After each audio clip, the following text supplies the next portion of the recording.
le ministre Diouf Sarr ou le ministre Modou Diagne Fada, qui ont tous été ministres de la Santé, auraient pu faire cette présentation, que je vais essayer de résumer, parce qu'il est assez difficile de parler de tout le secteur et de l'équité sociale et territoriale. Mesdames et messieurs, lorsqu'on veut évaluer des résultats, on se base sur un référentiel. Et ce référentiel, nous l'avons eu. C'est le plan Sénégal émergent. Ce plan Sénégal émergent qui a placé en l'axe 2 la santé et la protection sociale.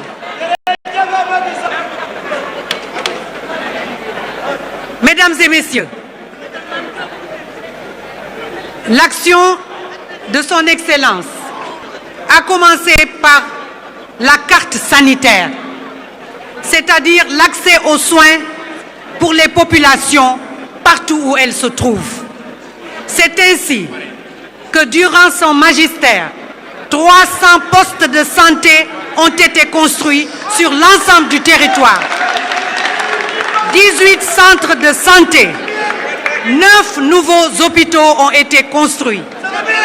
Et en tant que présidente du conseil départemental, je puis vous dire que l'équité territoriale a été respectée, puisque les 3 nouvelles régions que sont Sédhiou, Kaffrine et Kédougou ont été dotées d'hôpitaux de nouvelle génération, de dernière génération, qui aujourd'hui n'ont rien à envier à des hôpitaux nationaux. Ceci a permis la capacité litière. Les populations n'ont plus besoin de quitter leur région, que ce soit la Casamance, que ce soit le Fouta, que ce soit la région, le Nord, tout le Nord, n'ont plus besoin de quitter leur région pour venir à Dakar se faire soigner. Nous avons procédé à la réhabilitation, à l'accélération et la construction des hôpitaux. Celui de Fatick, celui de Ziguinchor, celui de Matam, celui de Agnam. Sédhiou aujourd'hui a un hôpital flambant neuf de 150 lits qui a coûté 20 milliards de francs. Mesdames et messieurs, tout le monde connaît l'hôpital Aristide Le Dantec. Cet hôpital Aristide Le Dantec aujourd'hui sur site va devenir un hôpital de niveau 4 pour un coût de 91 milliards de francs CFA, avec 660 lits de capacité, plus d'une vingtaine de spécialités. Mesdames et messieurs, pour la référence et la contre-référence, 100 ambulances ont été acquises pendant ces années, ces 12 années. 5 hôpitaux de référence aujourd'hui appliquent la télémédecine. À partir de Dakar, on peut conduire une intervention chirurgicale dans les régions sans quitter, et les spécialistes sont là, ici, dans ces hôpitaux. Mesdames et messieurs, des projets en cours. Aujourd'hui, ce qu'ils souhaitent, ce qu'on a souhaité, c'est qu'il y ait un hôpital de nouvelle génération dans toutes les régions, dans tous les départements, et c'est le cas.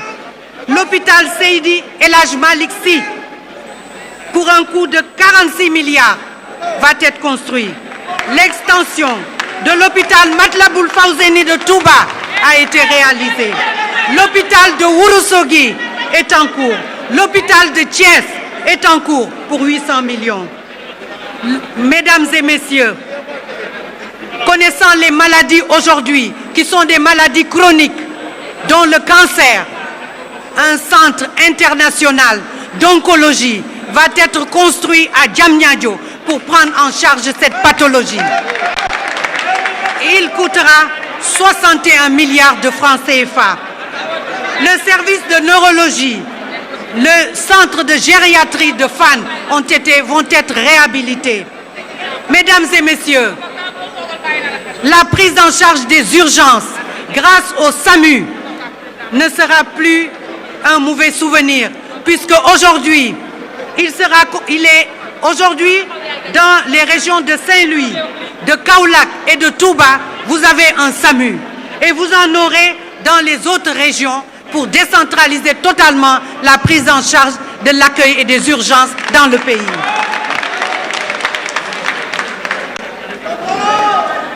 Puisque nous n'avons pas beaucoup de temps, mesdames et messieurs, la beauté de ce programme a été la décentralisation. Aujourd'hui, les populations ont un accès géographique assuré, garanti pour les soins de qualité. Et ça, ce n'est plus à prouver. Ndax wax nañ ko weddi gis bokku ci. Un laboratoire de référence a été également construit. Et il y a aujourd'hui des projets de construction d'hôpitaux de niveau 3. Vous savez que les hôpitaux de niveau 3 se trouvaient au niveau national. Aujourd'hui, les jalons sont posés pour la mise en place d'hôpitaux de niveau 3 au niveau régional, pour relever le plateau technique et renforcer ce plateau technique. C'est le cas de Kaolack, c'est le cas de Matam, c'est le cas de Ziguinchor.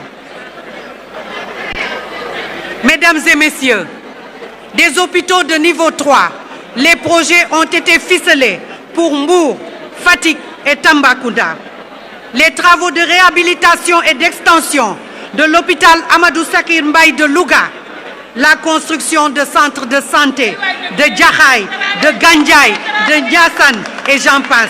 Les centres de santé de Passy et de Sakal. On pourrait passer toute une journée à énumérer ces centres de santé et postes de santé qui ont été construits pendant ces 12 années. Mesdames et messieurs, le Sénégal doit être fier d'avoir connu des progrès et des réussites dans la médecine. Vous le savez, depuis quelques années, depuis 2023, le Sénégal peut aujourd'hui procéder à la greffe et à la transplantation rénale. Le Sénégal est en mesure de faire de la greffe osseuse pour lutter contre le cancer du sang. Un des pays d'Afrique de l'Ouest, le seul à pouvoir le faire. Mesdames et messieurs, nous nous acheminons aujourd'hui vers la transplantation, vers la greffe de la cornée. Tout ceci, a pu être réalisé grâce aux investissements qui ont été faits dans le système de santé pendant ces 12 années. Mesdames et messieurs, pour avoir des soins de qualité, il faut également des médicaments. Et pour cela, il faut que le Sénégal s'inscrive dans la souveraineté pharmaceutique, un des projets phares du PSE. Et l'objectif était en 2035 de faire en sorte que le Sénégal n'importe plus de médicaments et puisse fabriquer 50% de ces médicaments au Sénégal. Et pour cela, l'agence de réglementation pharmaceutique a été mise en place pour l'homologation des médicaments, le contrôle de qualité des médicaments, la lutte contre le marché illicite des médicaments. Tout ceci pour permettre vraiment au système de santé d'offrir des soins de qualité à côté des soins médicaux. Mesdames et messieurs, vous avez entendu parler de ce beau projet qui s'appelle le projet Madiba.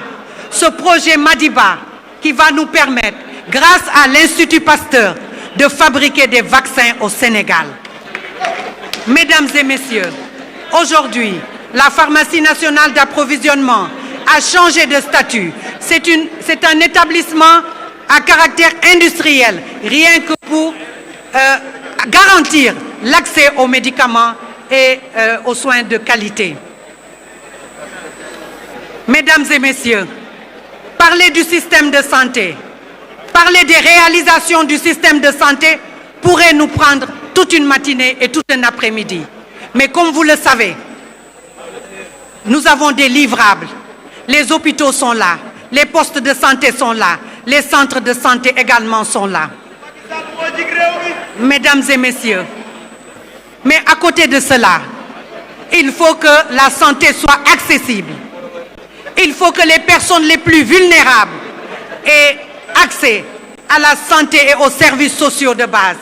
Et pour cela, un des programmes le plus important concernant les filets sociaux et que tout le monde connaît aujourd'hui, c'est la couverture maladie universelle. Comme vous le savez, cette couverture maladie universelle a été lancée en 2015.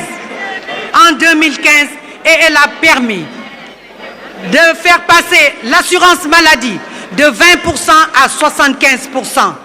Mais également, pour les personnes qui n'ont pas d'assurance maladie, soit 2 millions de personnes, de pouvoir accéder aux mutuelles de santé. Mesdames et messieurs, aussi, 106 000 femmes enceintes ont eu droit, grâce à cette CMU, à pouvoir avoir accès à la césarienne gratuite, grâce à cette CMU. Oui. Mesdames et messieurs, 8 millions d'enfants, 8 377 000 enfants ont eu droit, entre 0 et 5 ans, ont eu droit à l'accès aux soins gratuits dans les structures de santé grâce à la CMU. Mesdames et messieurs, 303 000 personnes âgées de 60 ans ont eu droit à un accès gratuit aux soins de santé grâce au plan Sésame et grâce à la CMU. Mesdames et messieurs, on peut parler d'équité sociale, on peut parler d'équité territoriale. Et le vœu le plus cher de son Excellence était un Sénégal de tous et un Sénégal pour tous. Et c'est la raison pour laquelle on ne peut occulter un autre programme extrêmement important qui a été mis en place, qui est celui des bourses de sécurité familiale. Des bourses de sécurité familiale qui ont permis à 316 000 ménages d'avoir une bourse de 25 000 francs par trimestre et qui est passée aujourd'hui à 35 000 francs. Mesdames et messieurs, 70 000 personnes vivant avec un handicap ont eu droit à la carte d'égalité des chances qui leur permet d'accéder gratuitement aux structures de santé. Mesdames et messieurs, je vais m'arrêter, mais pour dire que sans ces produits, sans ces efforts, sans ces livrables, nous n'aurions jamais pu passer cette crise sanitaire mondiale qui a été la Covid-19 et dont tout le monde se souvient. Si nous n'avions pas un système de santé résilient, nous n'aurions jamais pu passer cette étape. Mesdames et messieurs, les investissements qui ont été faits dans le système de santé doivent être consolidés. Ces investissements ont permis d'améliorer l'accessibilité, aussi bien financière que géographique, aux soins de santé. Mesdames et messieurs, le renforcement du plateau technique est visible. Mesdames et messieurs, les filets sociaux nous ont permis de ne laisser personne en rade. Assalamu alaikum wa rahmatullahi wa barakatuh.